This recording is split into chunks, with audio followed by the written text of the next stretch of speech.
Okay. Ito po ang kadalasan na nagiging sagot ng iba po na naiimbitahan po natin dito sa Negosyong Royal. Ang sabi po nila, mahal.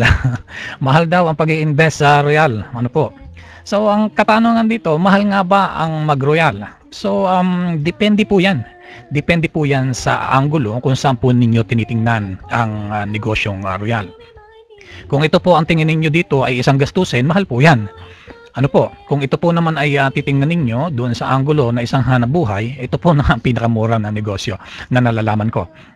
So meron pong paraan, iba't ibang paraan para maging miyembro ng Royal. So pwede po kayong maging miyembro sa pamamagitan ng ating product pack na nagkakahalaga ng isang 8,880 at 14,490. So ito po ay tinatawag natin one-time investment.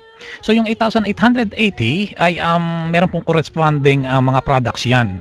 Na pag ibinenta mo, mababawi mo yung puhunan na 8,880 at tutubo ka pa. So balik puhunan na agad, Kaya invest mo pa lamang, whether ibenta mo to o hindi, tubo ka na. Bakit? Kapag binenta mo, tutubo ka.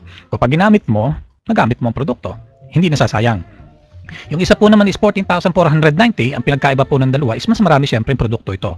At ang benefits na may bibigay sa inyo nito ay mas marami. Again, ito po ay one-time investment. Ano po?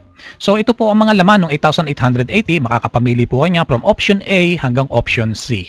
Na merong depende po yan sa inyong pangangailangan at depende po rin yan sa inyong mga kliyente. Kung ano po ba ang mga gusto ng inyong mga magiging kliyente. Just in case na nagustuhan ninyo na pumunta sa direct selling. Okay, ito po naman yung sa Supreme. Ito po yung sinasabi ko po, mas maraming produkto na laman. Ito po ay nagkakahalaga ng 14,490, pero kapag ibinenta mo ang mga produkto nung yan ay nagkakahalaga ng 16,100. So that is more than 100% ROI or return of investment. So bawi ka na agad. So ito po sinasabi kong ito ay ayon doon sa anggulo na ang tingin mo dito ay hanap buhay. Ngayon po, ito po ang magandang katanungan. Ano po ba ang mobile phone na hawak ninyo? So, ibig sabihin, ang mga mobile phones po ngayon ay nagkakahalaga ng mga 10,000 pa 40,000 pesos. Siguro mas mataas pa. Depende sa ganda, kung gaano ka modelo yung inyong cellphone.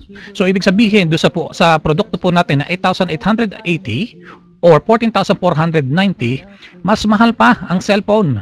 Na ating binibili o ating ginagamit na hindi naman nakakapag-akyat ng pera. Ngayon, kung ang cellphone ay nagkakahalaga ng 40,000, mahal po ba ito o mura? So para sa isang anggulo po na ito ay pagkakagastusan, ito po ay napakamahal ng 40,000 or 10,000. Kumpara po doon sa hanap buhay ng Royal na mag-aakyat sa iyo, mag-aakyat sa iyo ng hanap buhay. So yung iba po ay nakakabili ng mga makabagong kagamitan kagaya po ng mga PlayStation o Xbox 360 na alam po naman natin na napakamahal ng mga produktong ito. Ang iba po naman ay nag-i-engage sa pagbili po ng mga bags, mga jewelry, sapatos. Hindi naman po biro ang halaga. Yung iba po, kagaya sapatos, meron nagkakahalaga ng 7,000 to 8,000 pesos. Meron pong relo nagkakahalaga ng pinakamababa ng 15,000 pesos hanggang pataas. Meron pa nga milyon, especially mga bags. Ayan po naman ay hindi po sinasabi natin na tikisin natin ang sarili natin kung meron naman tayong pambili. Pero ang sinasabi ko lamang po dito ay ang comparison ng kung ano nga po ba yung tinatawag na mahal at kung ano po ang mura. So ang mahal o mura ay depende po yan sa paggagamitan. O halimbawa meron po kayong pera. Ang inisip mo, bakit naman ako magnenegosyo pa sa Royal? Di time deposit ko na lamang. Pero again, ang tanong po dito ay yung return of investment. Gaano bang iakyat sa iyo ng pera kung ito ay ilagay mo halimbawa sa bangko? Dahil ang time deposit right now sa bangko ay nagkakalaga ng 1.125% per year. O ilagay mo na lang halimbawa ng 1%. Kung meron kayo 100,000, ilagay mo sa bangko for 1 year, so tutubo lamang ito na magkano? 1,000 pesos sa loob po na isang taon. So hindi po wise na ang ganito mga investment. So ano pa yung pwede nating kagaya po ng business franchise. Yung iba po ay nagpa-franchise na negosyo.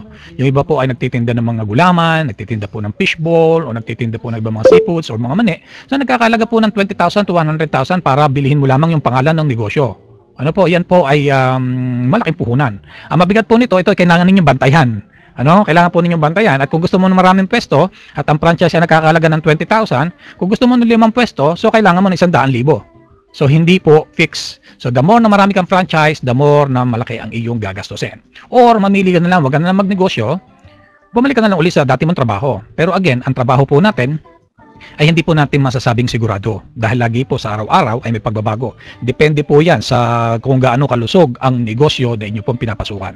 At kung gusto po ninyong kumita ng mas malaki, ay kinakailangan po ninyong magdagdag pa ng oras. So yun po tinatawag nating overtime. Sa pagtatrabaho po, ang puhunan po natin ay ang ating oras at ang ating kalusugan. Yan po ang malupit na katotohanan. Now, yung sinasabi ko pong Royal Business ay ginagawa po ito ng part-time para sa mga kagaya natin mga empleyado na. Until such time na na-establish na natin ang business, nasa sa inyo na po kayo kung mamimili kayo kung gusto po ninyo itong gawing part-time or full-time. Siyempre, the more na mas mahaba ang oras na ibinibigay mo sa negosyong ito, ay mas malaking halaga ang pwedeng iakyat sa iyo ng hanap buhay, kagaya po ng mga checking ito. Mapapansin po nito, ito ay noong 2013, noong September 19, ang kinita po ng taong ito is 1.1 million. At noong after a week, ay kumita na naman siya ng another 113,000 pesos. This is more than 1,000 times return of investment sa halaga pong 14,490. Yan po ang isa lamang sa marami pang ating mga kasama dito sa Royal na kinikita nila linggo-linggo. So ibig sabihin ay hindi po biro ang ating pong pinag-uusapang hanap buhay dito. Dahil tayo pong mga Pilipino ay nasanay na po na kapag sinabi po nating negosyo ay kinakailangan ng malaking halaga at malaking puhunan. Na kinakailangan ikaw ay magtatayo ng sarili mong opisina o magtatayo ka ng sarili mong tindahan.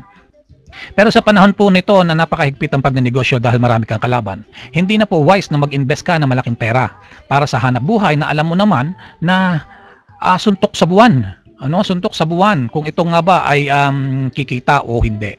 So the risk ng pagnenegosyo ay mas malaki kung ikaw ay mas malaki ang puhunan na iyong inilagay. Hindi kagaya po sa pagnenegosyo ng Royal na mapapansin po ninyo na maraming buhay ang nabago dahil sa kaunting halaga. Ngayon ang kung tinatanong po naman dito is masyado matrabaho, wala po namang hanap buhay na hindi kinakailangan trabahuhin. Pero kagandahan po dito sa Royal na ito ay pwede mong gawin anumang oras na gusto mo o ilang oras na gusto mong i-devote sa hanap buhay na ito. Kagaya po ng ating mga kababayan na ito na talaga namang nagtagumpay sa paghahanap buhay ng Royal Business Club. Kagaya ako po ay isang empleyado pero ginagawa ko po rin ito ng part-time.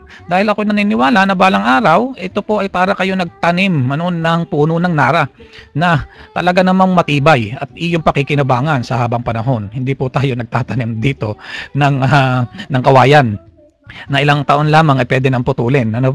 So, kagaya po nitong mga kababayan natin na talagang binago ang buhay at hindi po biro-biro ang inaakyat na halaga. So, mamimili lamang po kayo dito, 8,880 o 40,490 na pwedeng baguhin ang buhay mo. So, mga kababayan, iiwan ko po ang blanco, na nakikita nyo ngayon dahil ang susunod po na mapapalagay dito ay sarili na po ninyong istorya. Depende po sa magiging desisyon ninyo sa araw na ito. So ito po ay blanco, kayo po ang patuloy na magsusulat kung ano bang kinabukasan meron kayo. Again, maraming salamat po sa inyo.